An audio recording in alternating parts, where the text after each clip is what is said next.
The morning sun streamed through the large windows of Atlanta International Airport, casting long shadows across the polished floors. Harold Jenkins adjusted his glasses and checked his boarding pass one more time. Gate B-17. He was right where he needed to be, 2 hours early as always. At 78, Harold still moved with purpose, though his joints protested more with each passing year. He patted the worn leather bag at his side, a gift from his late wife Dorothy 15 years ago. Inside were his essentials for the trip to visit his grandchildren in Chicago. Some clothes, his medications, and the special surprise he'd been working on for weeks. The thought of their faces lighting up made him smile. "Next in line, please," called a TSA agent, her voice cutting through Harold's daydream. Harold shuffled forward, placing his bag on the conveyor belt and removing his shoes as instructed. The cold floor sent a shiver up his spine. He walked through the metal detector without issue and waited for his belongings. Behind the X-ray screen, Officer Patel frowned. He called over his supervisor. "Sir, we need to check your bag," a stern-faced agent told Harold a moment later. Harold nodded. "Of course, no problem at all." The agent led him to a small table off to the side. As he opened Harold's bag, other agents began to gather around. Harold's heart rate picked up. Something was wrong. "Sir, what's this?" The agent held up a small circuit board with wires attached. "Oh, that's part of the project I'm bringing for my grandkids." And these?" The agent produced a notebook filled with diagrams and what looked like coded instructions. Harold reached for his bag. "Let me explain. Sir, please keep your hands where we can see them," another agent said sharply, his hand moving to his side. The commotion was drawing attention. Other travelers slowed their pace, watching the scene unfold. Some pulled out phones, recording the elderly black man surrounded by security personnel. "I don't understand," Harold said, his voice shaking slightly. "Those are just educational materials." A female agent with a tight bun shook her head. "Sir, we have concerns about the items in your bag. We're going to need you to come with us for additional screening." Harold felt a cold weight in his stomach. The faces around him seemed to blur together. Some looked concerned, others judgmental. A young mother pulled her child closer as they passed by. "Is there a problem?" Harold asked, trying to keep his voice steady. "Just standard procedure, sir," replied the supervisor, though his tone suggested otherwise. "Please come with us." As they led him away, Harold noticed a growing ripple of whispers behind him. He lived through the civil rights era, had faced discrimination countless times throughout his life, but this felt different. The weight of suspicion hung heavy in the air. They took him to a small room with bare walls and a metal table. The door closed behind him with a definitive click. His bag was placed on the table, its contents now spread out like evidence at a crime scene. The circuit boards, wires, battery packs, and his notebook full of diagrams and notes. "Mr. Jenkins, I'm Agent Reynolds. And this is Agent Kim. We need to ask you some questions about the contents of your bag," said a tall man in a blazer who hadn't been part of the initial screening team. Harold straightened his back, summoning the dignity he'd relied on through decades of teaching in classrooms where he was often the only black educator. "I'd be happy to explain everything," he said, "though I must say I'm going to miss my flight to Chicago at this rate." Agent Reynolds didn't smile. "Sir, can you explain why you're traveling with these electronic components?" "They're for my grandchildren. I was a history teacher for 40 years, but I always loved science too. I'm making educational kits for them. This one demonstrates basic circuitry." Agent Kim picked up the notebook. "And these codes?" "Those aren't codes, they're lesson plans. See, that diagram shows how to connect the battery to the—" "Sir," Agent Reynolds interrupted, "these materials could potentially be used to create improvised devices. Your nervous behavior at the checkpoint was also flagged by our agents." Harold blinked in surprise. "Nervous? I wasn't nervous. I have arthritis, which sometimes makes me shake a bit. And as for those materials, they're from a standard educational kit you could buy at any hobby store." The agents exchanged glances. Harold recognized that look. He'd seen it throughout his life. The look of people who had already made up their minds about who he was based on nothing but appearance. "Mr. Jenkins, where did you purchase these items?" Agent Kim asked. "Most came from Wilson's Electronics on Peachtree Street. The rest from online." "I have receipts in my wallet." As Harold reached for his back pocket, both agents tensed. He slowly pulled out his wallet and handed them several folded receipts. While Agent Kim examined the receipts, Reynolds continued his questioning. "What's your occupation, Mr. Jenkins?" "Retired. I taught American history at Washington High School for 4 decades. Now I mostly volunteer at the community center and spoil my grandkids." "And the purpose of your trip today?" "My son's birthday is tomorrow. I'm surprising him and spending time with my grandchildren. I haven't seen them since Christmas." The questioning continued for nearly an hour. Harold answered patiently, explaining each component, each note in his book. He described the simple circuit projects he'd planned: lights that would blink in patterns, a basic alarm system, a tiny fan powered by batteries. Yet with each explanation, the agents seemed to find new questions, new reasons for suspicion. Harold's mouth grew dry. The room felt smaller by the minute. Through the thin walls, he could hear fragments of conversation from the hallway. Profile matches, behavior consistent with, need to contact. Harold closed his eyes briefly. He thought of Dorothy and what she would say if she were here. Probably something about staying calm but standing tall. "Never let them see you bend," she'd always told him. A knock at the door interrupted his thoughts. A younger agent poked his head in. "Sir, we need you for a moment," he said to Agent Reynolds. When Reynolds returned, his face was unreadable. "Mr. Jenkins, we're going to need to hold your items for further testing. This is standard procedure. And what about me? My flight leaves in 40 minutes. I'm afraid you won't be making that flight, sir. We need to conduct a more thorough investigation." Harold's heart sank. He thought of his son waiting at the Chicago airport, of his grandchildren expecting their grandfather to appear with stories and presents. He thought of all the times in his life when he'd been judged unfairly, when doors had closed in his face for no reason other than the color of his skin. "May I make a phone call?" he asked quietly. "Shortly," Reynolds replied, gathering his notes. "We need to move you to another facility first." As the agents escorted Harold through a back hallway of the airport, he caught glimpses of travelers going about their day, families laughing together, business people rushing to gates, couples holding hands. Normal life continuing while his had been suddenly derailed. A news alert flashed on a nearby television. "Security alert at Atlanta International." Harold looked away. They led him to a small office where a woman in a suit waited. Her badge identified her as Director Chen of Airport Security. "Mr. Jenkins, I'm Director Chen. Please have a seat." Harold sat down heavily, the events of the morning weighing on him. "I understand you've been detained regarding suspicious items in your luggage," she said, reviewing a tablet in front of her. "They're educational materials for my grandchildren," Harold explained again, his voice tired now. "Nothing more," Director Chen nodded. "We're running tests on the components now. In the meantime, I need to inform you that the Department of Homeland Security has been notified and representatives are on their way to speak with you." Harold stared at her in disbelief. "Homeland Security? For science projects? Sir, in today's world we can't take chances. The combination of electronic components, what appeared to be coded instructions, and certain behavioral indicators triggered our protocols." Harold wanted to ask what behavioral indicators meant, but he already knew. He'd lived long enough to understand the subtext. "How long will this take?" he asked instead. "My family is expecting me."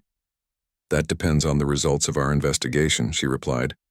"You're welcome to contact your family, but please don't discuss the details of this situation." As Harold used the office phone to call his son, he tried to keep his voice steady. He explained that there had been a misunderstanding at security and he wouldn't make his flight. He promised to call back when he knew more. After hanging up, Harold sat alone in the office, watched by a young security officer by the door. Through the window he could see planes taking off into the clear blue sky, carrying people to their destinations, to their loved ones. His own journey had come to an unexpected halt, caught in the machinery of suspicion. "It'll be sorted out," he whispered to himself. Words Dorothy would have said. Truth always finds its way to the light. But as the minutes ticked into hours, Harold couldn't help wondering how many other innocent people had sat in rooms like this, waiting for the truth to set them free. The small interrogation room felt colder by the minute. Harold Jenkins sat with his back straight, hands folded on the metal table just as he'd taught his students to do when they needed to show respect while standing their ground. 3 hours had passed since he'd been pulled aside at the security checkpoint. Outside the frosted glass window of the door, shadows moved back and forth. Voices murmured just beyond hearing range. Harold's throat felt dry, but he hesitated to ask for another cup of water. The last time he'd requested one, the young officer had looked at him as if he'd asked for the keys to the building. The door opened, and two people entered. One was Agent Reynolds, who had questioned him earlier. The other was a woman in a dark suit, her badge identifying her as Special Agent Diane Wilson from Homeland Security. "Mr. Jenkins," she said, taking a seat across from him. "I apologize for the wait. I'm Agent Wilson. I understand you've already spoken with TSA officials about the items found in your possession." Harold nodded. "Yes, and I've explained that they're educational materials for my grandchildren. I was a teacher for 40 years. Agent Wilson opened a folder and spread several photographs on the table. They showed the circuit board's wires and notebook from Harold's bag, but photographed against a stark background that made them look sinister, like evidence from a crime scene. Mr. Jenkins, our technicians have examined these components. When assembled according to the diagrams in your notebook, they could potentially be used to create timing devices similar to those used in improvised explosive devices." Harold's mouth fell open. "That's absurd. They're for simple science demonstrations. Lights that blink in sequence, a small fan, a doorbell. I've been making these kits for years." "Perhaps," Agent Wilson said, her voice neutral. "But in today's world, we must investigate thoroughly. The diagrams in your notebook contain certain patterns that raised flags in our system. They're lesson plans," Harold insisted, leaning forward. "The patterns are to help children understand how electricity flows through different circuits." Reynolds cleared his throat. "Sir, can you explain why you appeared nervous at the security checkpoint? Several agents noted your behavior seemed erratic." Harold sighed deeply. "As I told the other agents, I have arthritis. Sometimes my hands shake, and honestly, airport security always makes me a bit anxious. I grew up in a different America, where a black man being stopped by authorities often ended badly." The agents exchanged glances. Harold couldn't read their expressions. "Mr. Jenkins," Agent Wilson continued, "we've begun a background check on you. You taught at Washington High School for 40 years, correct?" "Yes, American history. I retired 8 years ago. And since then, I volunteer at the Westside Community Center 3 days a week. I help run their after-school program and teach a class on civil rights history. The rest of my time is spent with family or working on projects for my grandchildren." Wilson made notes in her folder. "Your projects. Have you ever shared these with other adults?" "Other teachers, perhaps." The question struck Harold as odd. "Of course. I've given workshops at the community center on educational activities for children. Last month I showed a group of parents how to make simple motors with their kids." "And have you ever discussed these projects online? In forums or chat groups?" Now Harold understood the direction of her questions. "I'm not much for computers, Agent Wilson. My grandson helped me set up an email account and showed me how to use video calls so I could see the family when we can't be together. That's about the extent of my online presence." Reynolds pushed forward a printout. "We found this post on an educational forum. The username is HistoryTeach48. It discusses homemade electronics projects for children." Harold squinted at the paper without his reading glasses, which were still in his confiscated bag. "That's not me. I've never used that name or posted on any forum. The post mentions techniques very similar to what we found in your notebook." Reynolds pressed. "Because these are basic circuits taught in elementary science classes across the country?" Harold replied, his patience wearing thin. "There are probably thousands of teachers using similar projects." The questioning continued in circles. Every answer Harold gave seemed to generate 3 new questions. They asked about his travel history, mostly visits to family and one cruise with Dorothy before she passed. His political views, private, though he'd always encouraged his students to be engaged citizens, and his religious affiliation. He'd been a deacon at First Baptist for 30 years. Harold's thoughts drifted to his son waiting in Chicago. By now, Thomas would be worried sick. The brief phone call hadn't explained much, and Harold hadn't been allowed another call since. A knock at the door interrupted the questioning. A younger agent entered and whispered something to Wilson. She nodded and stood up. "Excuse us for a moment, Mr. Jenkins," she said, following Reynolds out of the room. Alone again, Harold closed his eyes. He thought of his classroom at Washington High, where he'd spent 4 decades teaching young people about American history, the good and the bad, the progress and the setbacks. He'd always taught them that America was an unfinished project, constantly striving to live up to its ideals even when falling short. Now, at 78, He was experiencing one of those shortfalls firsthand. The door opened again. This time, a young officer brought in a tray with a sandwich, an apple, and a bottle of water. "Thought you might be hungry." "Sir," he said, his voice softer than the others. "Thank you," Harold replied, genuinely grateful for the small kindness. "Do you know how much longer this will take?" "My family is waiting," the young man hesitated. "I'm not supposed to discuss the case, but they're being thorough. Try to be patient." After he left, Harold ate slowly, his appetite diminished by stress, but his body needing the sustenance. The sandwich was bland, the bread slightly stale, but it was better than nothing. As he ate, he noticed a camera in the corner of the ceiling. Had they been watching him all along? The thought made him uncomfortable, but he maintained his composure. Dorothy always said dignity was something no one could take from you unless you surrendered it. When Agents Wilson and Reynolds returned, they were accompanied by a third person, an older man in a tailored suit who introduced himself as Director Harrington of the Regional Homeland Security Office. "Mr. Jenkins," Harrington said, taking a seat. "I've reviewed your case. I understand this has been a difficult day for you." Harold met his gaze steadily. "Yes, it has. I missed my flight. I've been questioned for hours about educational materials, and my family doesn't know what's happening." Difficult seems an understatement. If Harrington was bothered by Harold's directness, he didn't show it. "We have a few more questions, then we'll see where we stand." The new round of questioning was more technical, focusing on the specific components in Harold's bag. Harrington produced enlarged photos of the circuit boards. "Our technicians identified these as programmable timing boards. Can you explain exactly what you intended to do with them?" Harold leaned forward, pointing to the photo despite his fatigue. "Those are basic Arduino boards. They're used in schools everywhere. My grandson's class used them for a science fair last year. They can be programmed to control lights, motors, or sensors. I was planning to show my grandchildren how to make a simple traffic light system. And this?" Harrington indicated a coil of wire, speaker wire. "It connects to small buzzers to make different tones when buttons are pressed. Like a simple piano. The handwritten notes in your book contain what appear to be timing sequences. Yes, for the traffic light demonstration. Red light for 30 seconds, yellow for 5, green for 30. It's a timing sequence because that's what traffic lights use. There's nothing suspicious about it." As the questioning continued, Harold noticed a shift in the atmosphere. The questions became less accusatory, more clarifying. Harrington asked about Harold's teaching background, his experience with educational electronics, and the workshops he'd mentioned. "You said you've given these workshops at your community center. Do you have any documentation of that? Flyers, registration lists, photos?" Harold thought for a moment. "The center keeps records of all programs, and there should be photos on their Facebook page. My daughter-in-law set it up for them last year." Harrington nodded to Agent Wilson, who left the room briefly with her phone. "Mr. Jenkins," Harrington continued, "I understand this process must seem excessive for what you describe as innocent educational materials. But I hope you can appreciate that in today's security environment we must be thorough."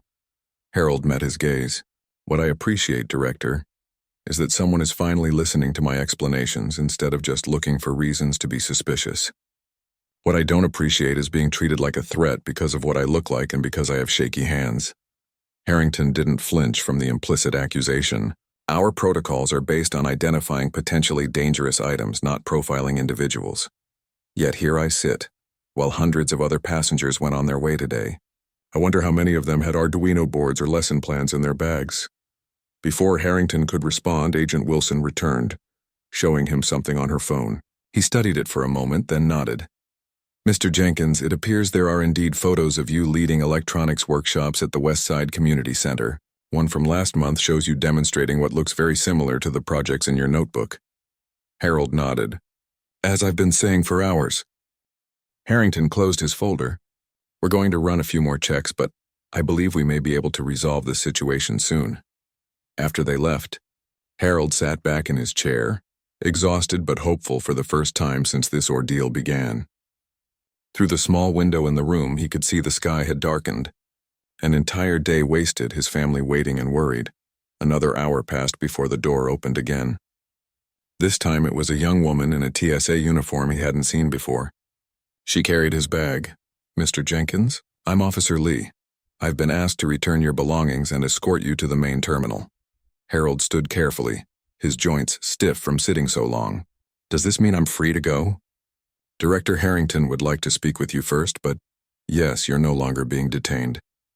She led him through a series of hallways to a larger office where Harrington waited with Agent Wilson. On a desk sat Harold's circuit boards and notebook neatly arranged. "Mr. Jenkins," Harrington said, rising to greet him. "Please have a seat." Harold remained standing. "I'd prefer to hear whatever you have to say so I can be on my way. I've missed my flight and need to make arrangements." Harrington nodded. "Of course. First, I want to inform you that we've completed our investigation and found no cause for concern regarding the items in your possession. They are, as you stated, educational materials." "I'm glad we've established what I've been saying all day," Harold replied dryly. "Second," Harrington continued, "I want to apologize for the inconvenience and distress this situation has caused you. While our agents were following established protocols, we recognized that the experience was difficult." Harold absorbed the apology, noting what it said and what it didn't. No mention of potential profiling, no acknowledgement that perhaps those established protocols might need revisiting. "The airline has been notified of the situation," Harrington added. "They've arranged for you to take the next flight to Chicago, which leaves in 2 hours. Your ticket has been upgraded to first class, and a representative will meet you at the check-in counter to expedite your boarding process." Harold picked up his notebook from the desk, running his hand over the cover. "And my materials? The projects for my grandchildren? Everything has been returned to your bag exactly as it was," Officer Lee assured him. "I packed it myself." As Harold prepared to leave, Harrington handed him a business card. "If you have any concerns about today's events or if you encounter any issues with your rescheduled flight, please contact me directly." Harold pocketed the card without looking at it. "Thank you, Director. I hope this experience leads to some reflection on how your department conducts its business. Not everyone detained in these rooms has 40 years of teaching experience and community workshops to verify their story." Harrington's expression remained professional, but something in his eyes suggested Harold's words had landed. "Your feedback is noted, Mr. Jenkins. Safe travels to you." Officer Lee escorted Harold back through the terminal, walking at his pace without rushing him. As they approached the main concourse, Harold saw travelers hurrying to gates, reuniting with loved ones, living their lives without interruption. For them, it was just another day of travel. For him, it had been a stark reminder of realities he'd hoped were fading with time.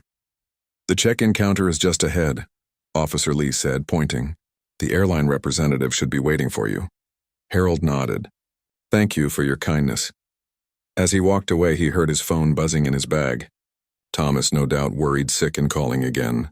Harold would have a lot to explain when he reached Chicago, though some things defied easy explanation.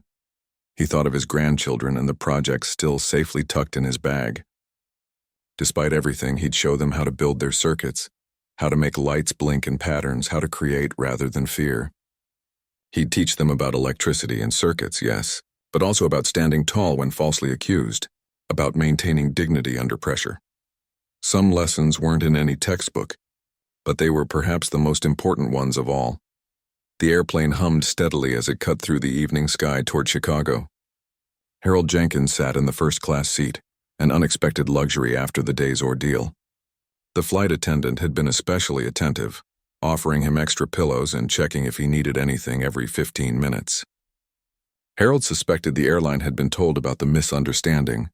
Their kindness, while appreciated, felt like a bandage on a much deeper wound.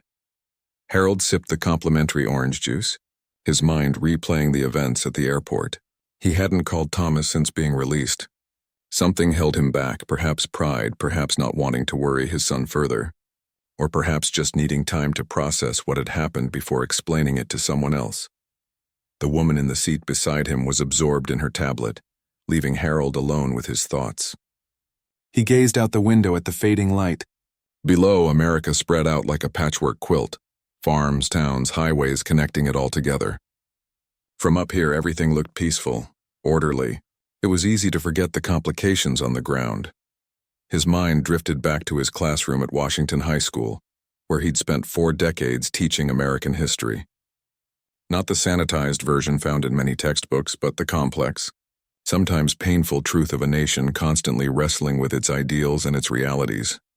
History isn't just what happened, He used to tell his students, "It's what's happening right now with every choice we make." Today, Harold had become part of that ongoing history. Another black man wrongfully detained. Another example of suspicion based on appearance rather than facts. The irony wasn't lost on him. He'd taught about these patterns for years, and now in his retirement he'd experienced them firsthand in a way he never had before. The flight attendant approached again. "Can I get you anything else, Mr. Jenkins?" "I'm fine, thank you," he replied with a polite smile. "We'll be landing in about 40 minutes, she informed him before moving on to the next passenger. Harold reached for his wallet and pulled out a small, worn photograph. Dorothy smiled back at him, her face captured mid-laugh during their trip to Niagara Falls 15 years ago. His thumb brushed over her image. "You wouldn't believe the day I've had." "Dot," he whispered. Dorothy had been gone for 7 years now, but Harold still found himself talking to her in quiet moments. She had been his backbone, his North Star. A civil rights activist in her youth, she had marched in Selma and participated in lunch counter sit-ins. Her courage had always inspired him. "Stand tall," she would say, "even when they try to make you small." Harold tucked the photo away as the memories of Dorothy led him to think about the life they'd built together. A life dedicated to education, community, and family. They'd met at Howard University in the mid-1960s. Harold was studying history, Dorothy sociology. Both were fired up by the civil rights movement and determined to be part of the change sweeping through America. They married after graduation and moved to Atlanta, where they began their careers and their family. Teaching hadn't been Harold's first choice. He dreamed of becoming a lawyer, but in those days opportunities were limited for young black men regardless of their qualifications. A teaching position opened at Washington High and Harold took it, thinking it would be temporary. 4 decades later, he retired from that same school, having influenced thousands of young minds. Dorothy had supported his career while building her own as a social worker. Together, they raised 2 children, Thomas, now a software engineer in Chicago, and Patricia, a doctor in Seattle. They'd bought a modest house in a historically black neighborhood, joined the First Baptist Church, and woven themselves into the fabric of their community. When Dorothy was diagnosed with cancer, Harold had taken early retirement to care for her. Those final months had been difficult but precious, filled with quiet conversations and shared memories. After she passed, Harold had thrown himself into volunteer work and his grandchildren to fill the void she'd left behind. Now at 78, his life was quieter but still purposeful. 3 days a week at the West Side Community Center, Sunday services at First Baptist where he was still a deacon, monthly dinners with his old colleagues from Washington High, and most precious of all, visits to his children and grandchildren. This trip to Chicago had been planned for months. Thomas's birthday was tomorrow, and Harold had promised to help his grandson William with a science project. The electronic kits in his bag, the very items that had caused such suspicion, were meant to spark the same love of learning Harold had tried to instill in generations of students. The plane began its descent into Chicago, the city lights spreading out below like fallen stars. Harold prepared himself for the reunion with his family, wondering how much to tell them about what had happened. Thomas would be angry, Harold knew. His son had a strong sense of justice and little patience for the kind of treatment his father had endured today. As the plane touched down, Harold made his decision. He would tell them everything, not to stir anger, but because truth was always his policy. In his classroom, he had never shied away from difficult conversations, and he wouldn't start now. The passengers began gathering their belongings as the plane taxied to the gate. Harold waited, allowing others to rush ahead. His arthritis made him careful about standing too quickly after sitting for long periods. When he finally made his way into the terminal, he spotted Thomas immediately. At 45, his son was a solid presence, tall like Harold had once been before age had slightly stooped his shoulders. Thomas wore a concerned expression that softened to relief when he saw his father. "Dad," Thomas called, rushing forward. "Thank God, I was so worried." Harold embraced his son, feeling the strength in him. "I'm sorry for the worry. It's been quite a day." Thomas picked up Harold's carry-on bag. "What happened?" "Your call earlier was so cryptic." "Let's get to the car," Harold suggested. "It's a long story." As they walked through the terminal, Harold noticed a news report playing on one of the overhead screens. The sound was muted, but the headline scrolling across the bottom made his heart skip. Elderly man detained at Atlanta airport in security incident. Thomas followed his gaze and frowned. "Dad, is that about you?" Harold nodded slowly. "Like I said, it's been quite a day." In the car, Harold recounted the events at the Atlanta airport, being pulled aside at security, the questioning, the suspicion cast on his educational materials, and finally the resolution and apology. He told it plainly, without embellishment or bitterness, though the injustice of it all still stung. Thomas gripped the steering wheel tightly as he listened, his knuckles whitening. "This is outrageous," he said when Harold finished. "They detained you for hours because of some circuit boards and lesson plans? We should call a lawyer." Harold placed a calming hand on his son's arm. "Thomas, I understand your anger. I felt it too. But what would a lawsuit accomplish?" "Justice, Dad, accountability." "Perhaps," Harold conceded. "But at what cost? Months or years of legal battles. Reliving this day over and over. I'm 78 years old, son. I want to spend my time with you, with the grandkids, with my community, not in courtrooms." Thomas didn't respond immediately, his eyes fixed on the road ahead. Finally, he sighed. "I don't know how you can be so calm about this." Harold looked out at the Chicago skyline passing by. "I'm not calm because it doesn't bother me. I'm calm because I've seen enough in my lifetime to know that change is slow, but it does come. Not through anger alone, but through persistent truth-telling and education." "You sound like Mom," Thomas said, a slight smile breaking through his anger. "High praise indeed," Harold replied. "Your mother was the wisest person I've ever known." As they pulled up to Thomas's house in the suburbs, Harold saw his grandchildren's faces pressed against the front window. Despite the exhaustion of the day, his heart lightened at the sight of them. Inside, William and Rose rushed to greet him with enthusiastic hugs. "Grandpa, did you bring the science stuff?" William asked, his eyes bright with excitement. "I sure did," Harold assured him, patting his bag, though it caused quite a stir at the airport. Thomas's wife, Lisa, embraced Harold warmly. "We're so glad you're here safely. The kids have been counting down the days." "Me too," Harold said sincerely. Later, after the children were in bed, Harold sat with Thomas and Lisa in their living room. The news was on, muted, but Harold could see his story had made national headlines. Amateur video from the airport showed him being escorted away by security personnel, his dignity intact even in that difficult moment. "They're calling you a victim of profiling," Lisa said, nodding toward the screen. "Social media is blowing up about it." Harold shook his head. "I'm just an old teacher who wanted to show his grandkids how circuits work." "You're more than that, Dad," Thomas insisted. "You're a respected educator, a community leader.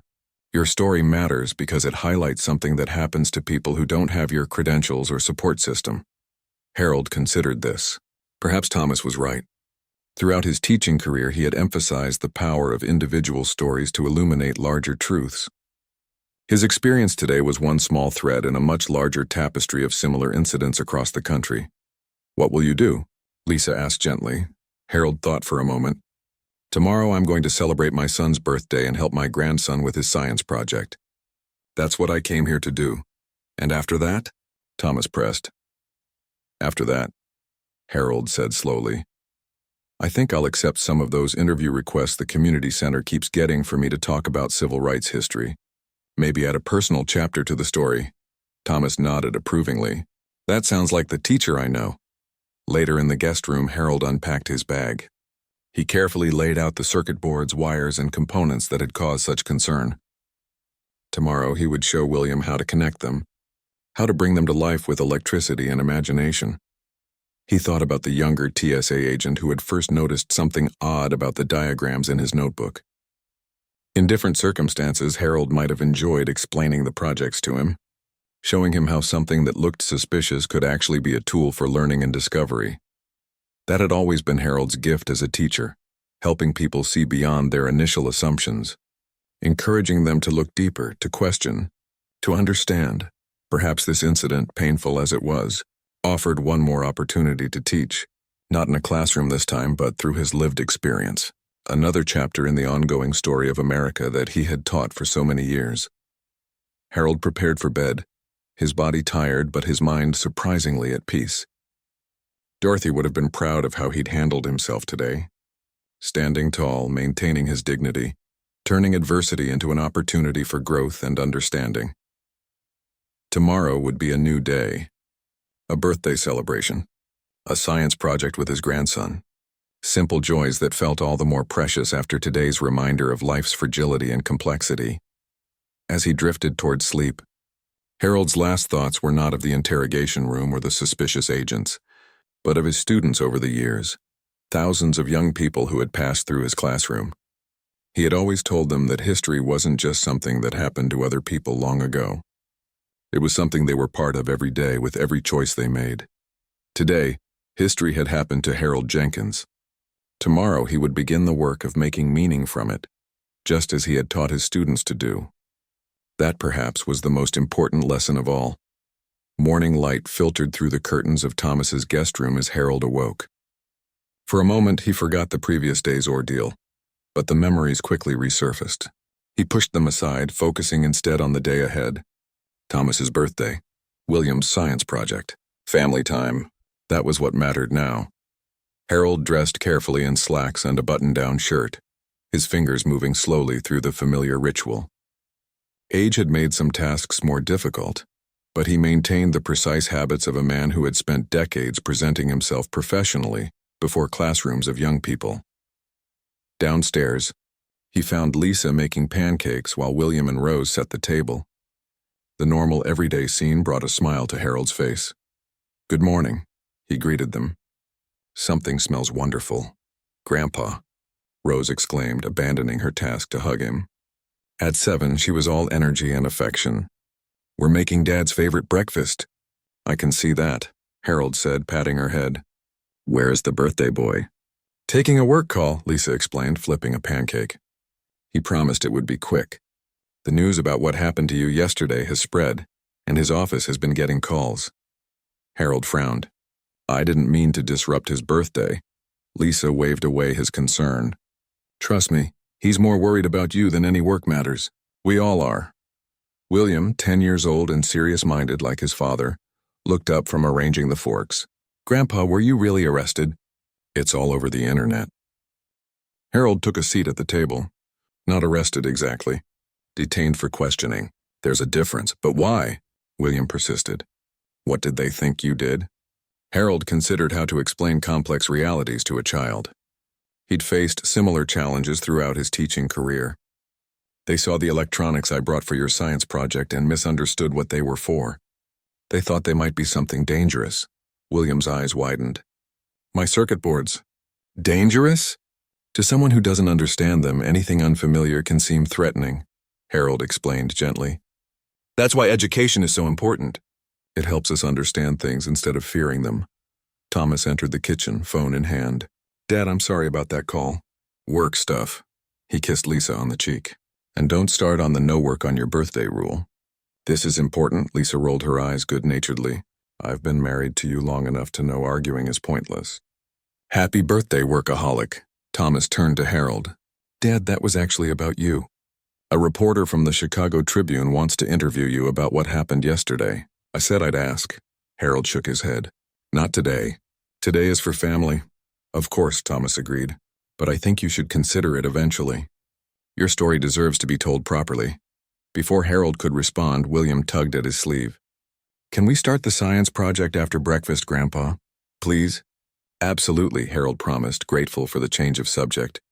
"I've been looking forward to it." Breakfast was a lively affair, with the children peppering Harold with questions about his teaching days and Thomas opening a few early birthday presents. For a while, the airport incident faded to the background, allowing normal family joy to take center stage. After the meal, Harold retrieved his bag and followed William to the dining room table, which Lisa had cleared for their project. The boy watched eagerly as Harold unpacked the circuit boards, wires, resistors, and small motors.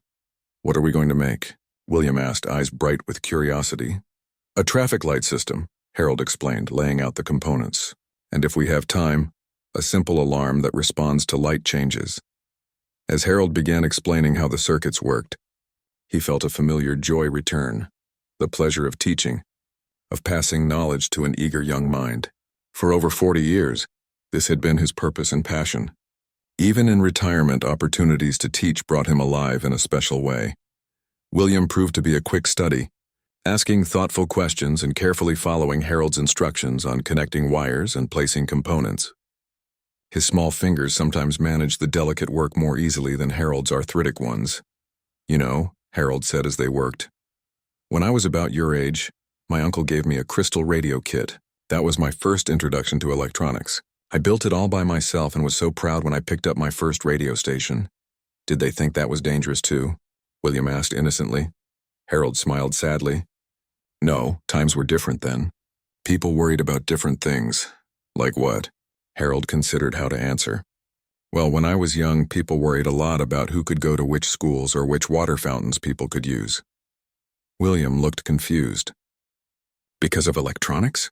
"No," Harold said gently. "Because of skin color. People like me faced different kinds of suspicion back then." Understanding dawned on William's face. "Oh, like what we learned about in school, segregation." "That's right," Harold nodded. "Things have changed a lot since then. That's why what happened yesterday surprised me so much. It felt like stepping back in time in some ways." Thomas, who had been listening from the doorway, stepped into the room. "That's why your story matters, Dad. Because we need to recognize when old patterns resurface in new forms." Harold looked up at his son. "You're right, but there's a time and place for everything. Right now I'm teaching my grandson about circuits." He winked at William. "And he's teaching his old grandpa a thing or two about patience." William beamed with pride. By midday they had completed the traffic light system. 3 LED lights, red, yellow, and green, blinked in sequence controlled by the small computer board they had programmed together. William ran to get his mother and sister, eager to show off their creation. "Look what Grandpa and I made," he exclaimed as they entered. "It's just like a real traffic light." Lisa admired the blinking lights. "That's impressive.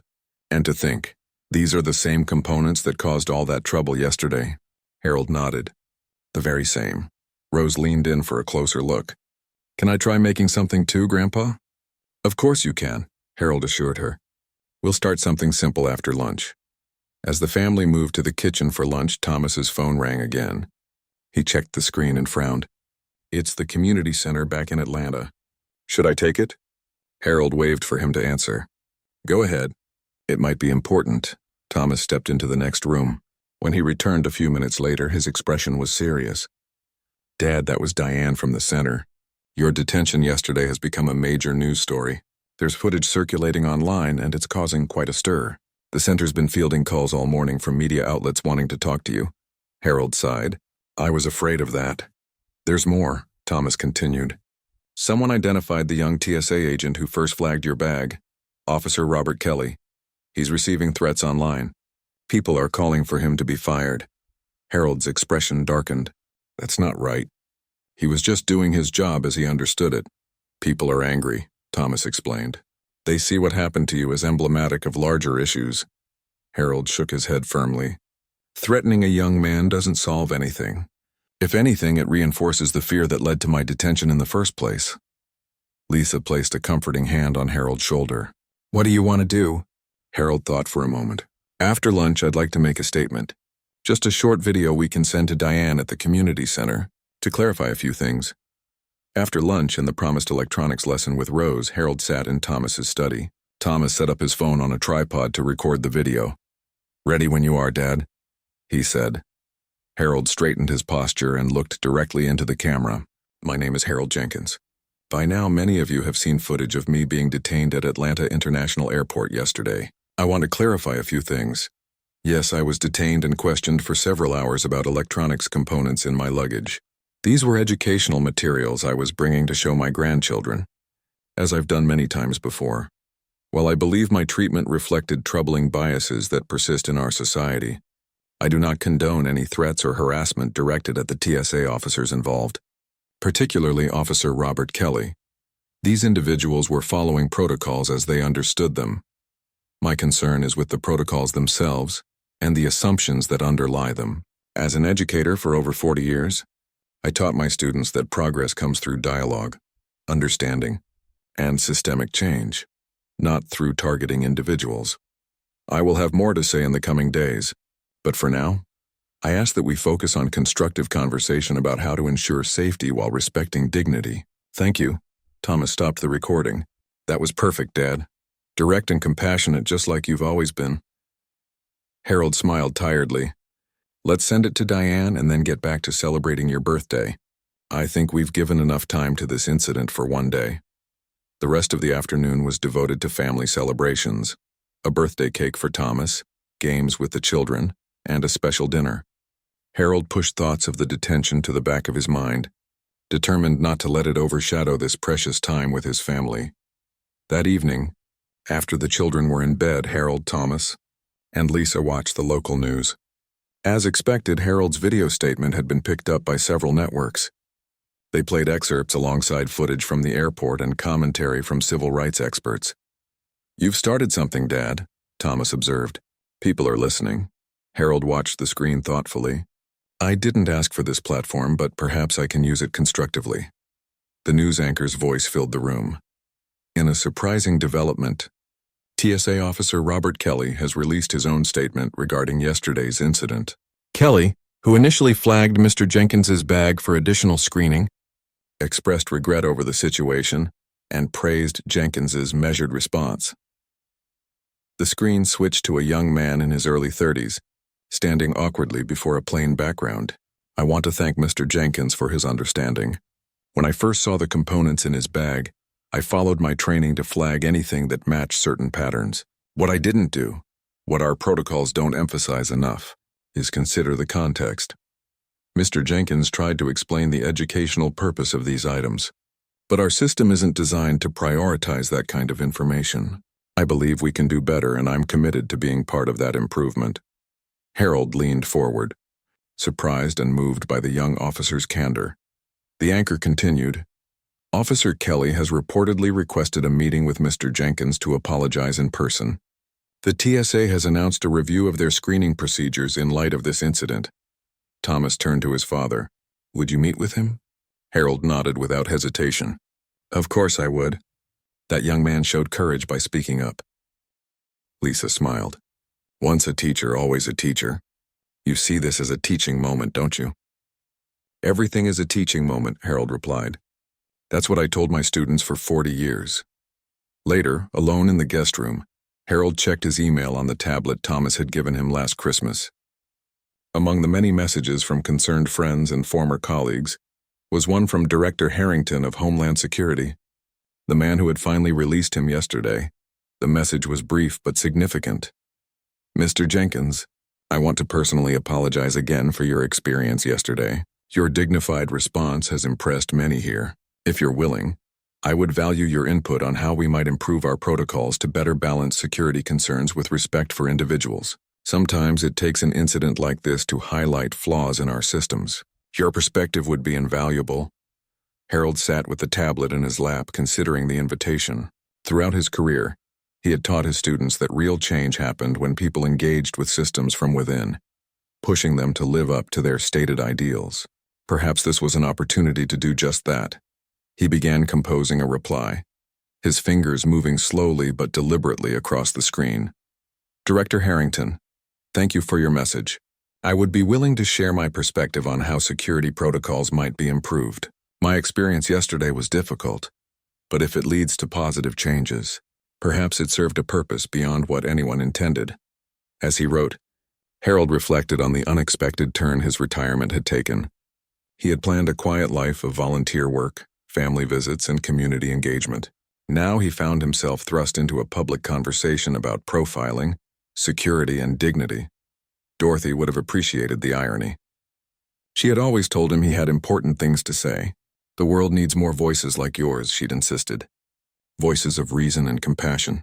Harold finished his email and set the tablet aside. Tomorrow would bring more decisions, more opportunities to shape the narrative around what had happened to him.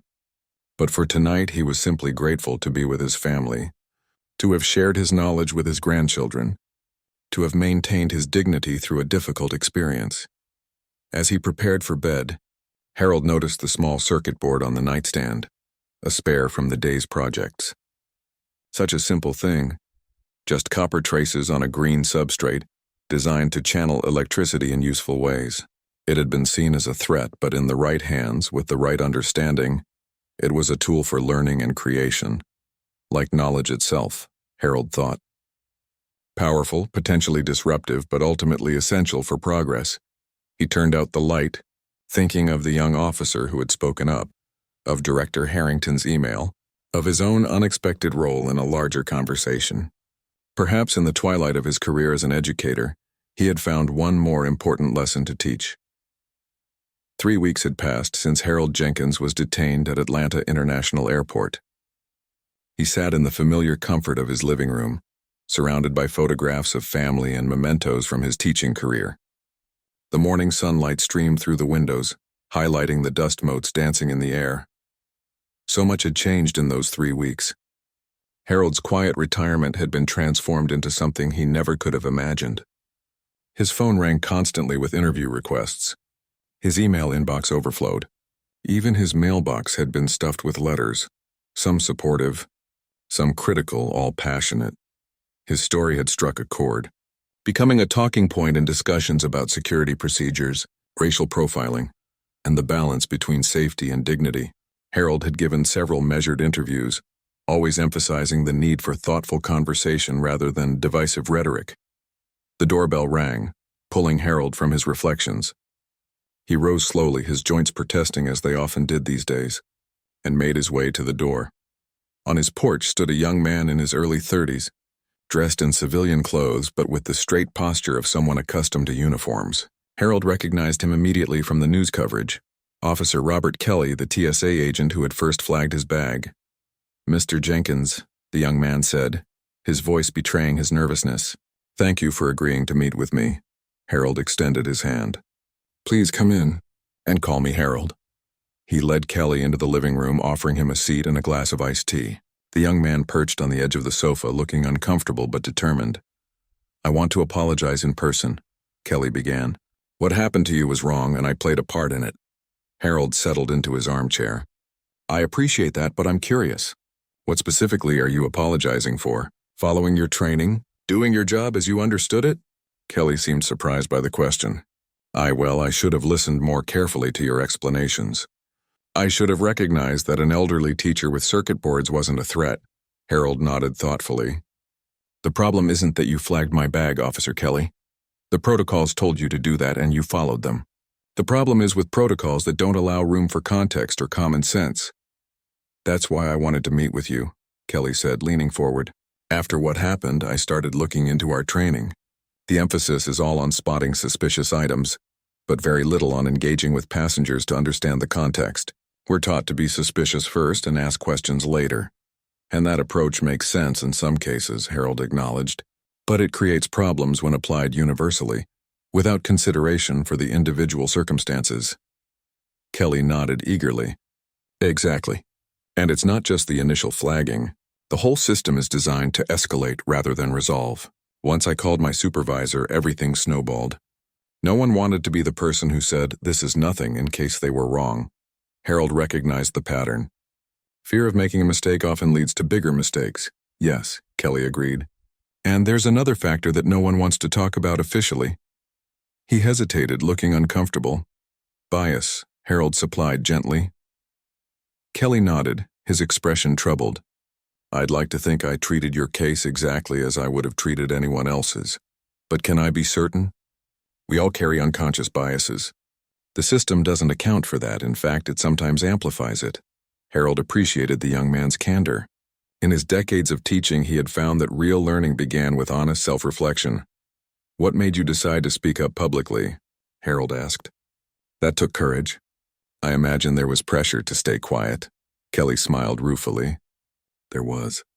But after seeing your video statement where you specifically asked people not to target me, even though you had every right to be angry, I felt I owed you the same integrity." They talked for over an hour, moving from the specifics of Harold's case to broader issues of security, bias, and public trust. Kelly shared insights from his 5 years with the TSA, while Harold offered perspectives from his decades as an educator. "You know," Harold said as their conversation wound down, "in my teaching days I often found that the most valuable lessons came from mistakes. Not from avoiding them, but from addressing them honestly and learning from them. Kelly nodded thoughtfully. I think that's what's happening now. Your case has sparked real conversations within the TSA.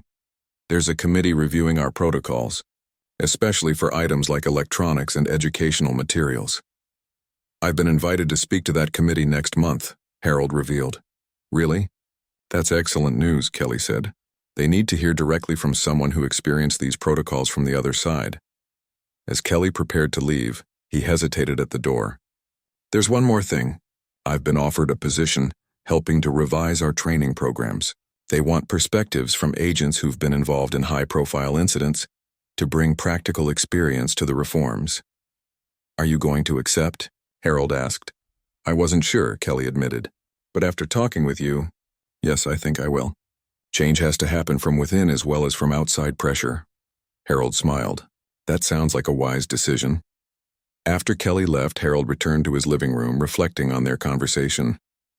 The young officer had surprised him with his thoughtfulness and willingness to examine his own actions critically. It gave Harold hope that real change might be possible. The rest of Harold's day was filled with preparation for another significant meeting.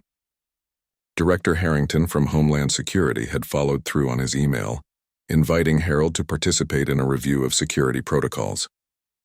Harold had spent the past week organizing his thoughts, drawing on both his recent experience and his decades in education. That evening, his son Thomas called for their daily check-in. How did the meeting with Officer Kelly go? Thomas asked. Better than I expected, Harold replied. He's thoughtful, reflective. Not at all what you might expect from the news coverage. And you're still planning to go to Washington next week for the Homeland Security meeting? Yes, my flight's on Tuesday, Harold chuckled. Though I admit I'm a bit nervous about going through security again. Thomas didn't share his father's amusement.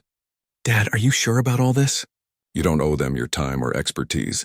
You could just put this behind you, get back to your normal life. Harold considered his son's concern.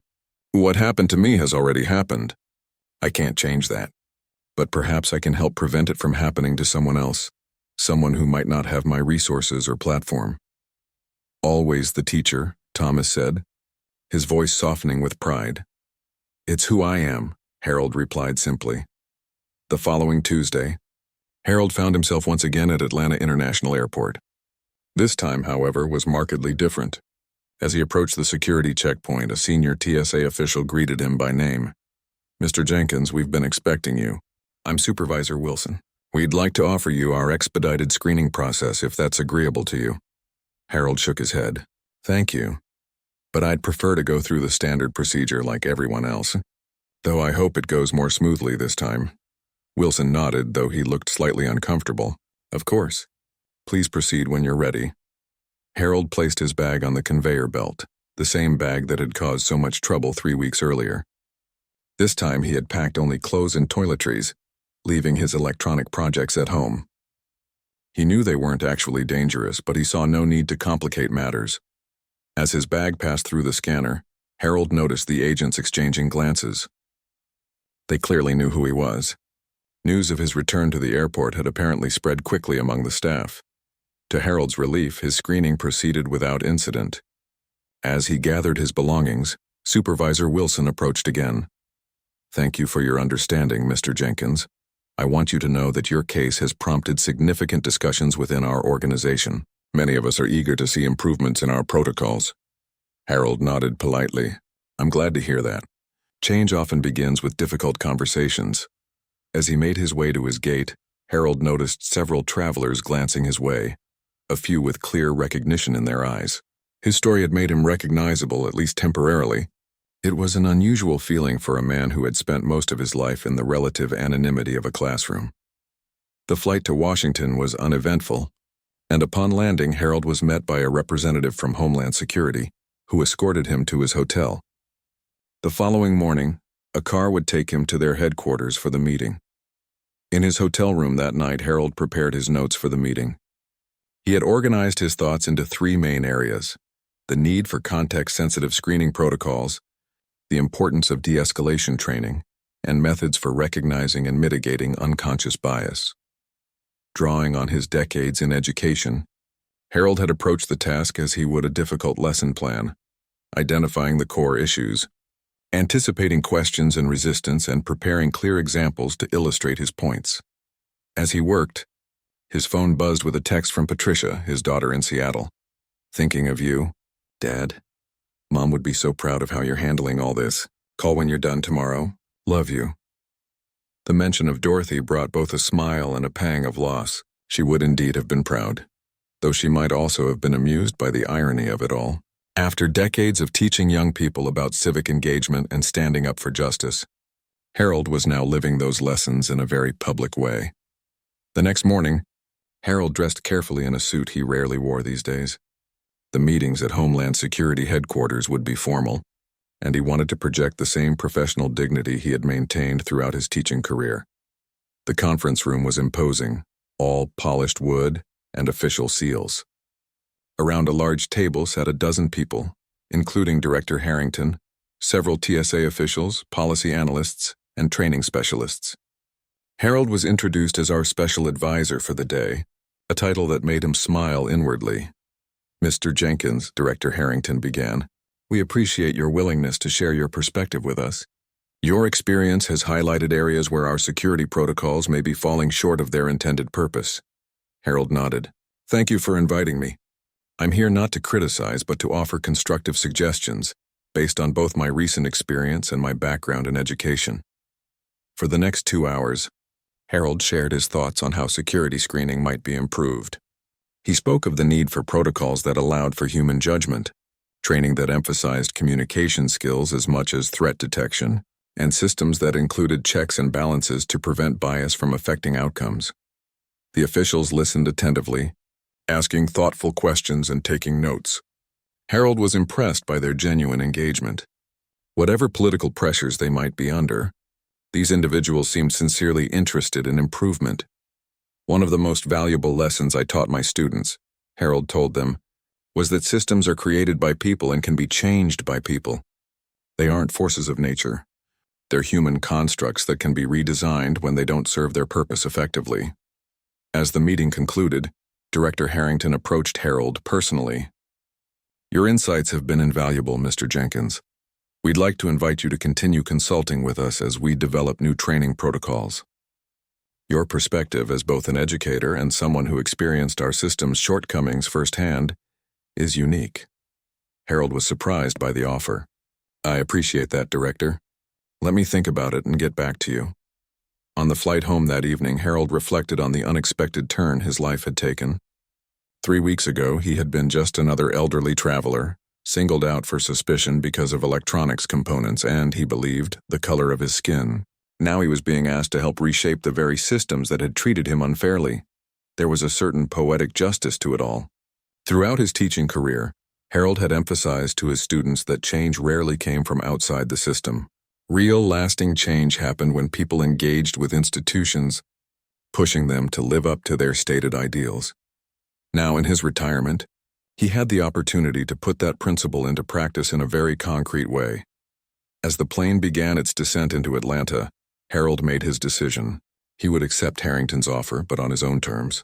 He would commit to 6 months of consulting work, focusing specifically on training reforms. He would bring his decades of educational experience to bear on the challenge of teaching security personnel to balance vigilance with respect for human dignity. A week later, Harold stood before a room full of senior TSA trainers at a regional facility outside Atlanta. Among them was Officer Kelly, now part of the training reform team as he had planned.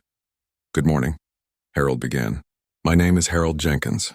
3 weeks ago I was detained at Atlanta International Airport because the educational materials in my bag were misinterpreted as potential threats. Today I'm here to work with you on ensuring that such misunderstandings become less common." He looked around the room, meeting each person's gaze. "I'm not here to assign blame or to criticize the important work you do. Security matters, but so does dignity, so does context, so does judgment. My goal is to help you develop training that honors all of these values." As Harold outlined his vision for reformed security protocols, he felt a familiar energy, the same energy that had sustained him through 4 decades in the classroom. The faces before him were different, security professionals rather than high school students, but the fundamental task was the same: opening minds, challenging assumptions, building understanding. In the back of the room, a young woman raised her hand. Mr. Jenkins, do you really believe we can balance security needs with the kind of respectful treatment you're describing? In high-pressure situations with potential threats, isn't it safer to err on the side of caution? It was a fair question, one that went to the heart of the matter. Harold thought carefully before responding. When I taught American history, he said, one of the themes we explored was the tension between security and liberty. It's a balance our nation has struggled with since its founding. What I've learned is that treating these values as opposing forces often leads to poor outcomes. The challenge is to see them as complementary goals. He paced slowly across the front of the room. Effective security doesn't require sacrificing dignity.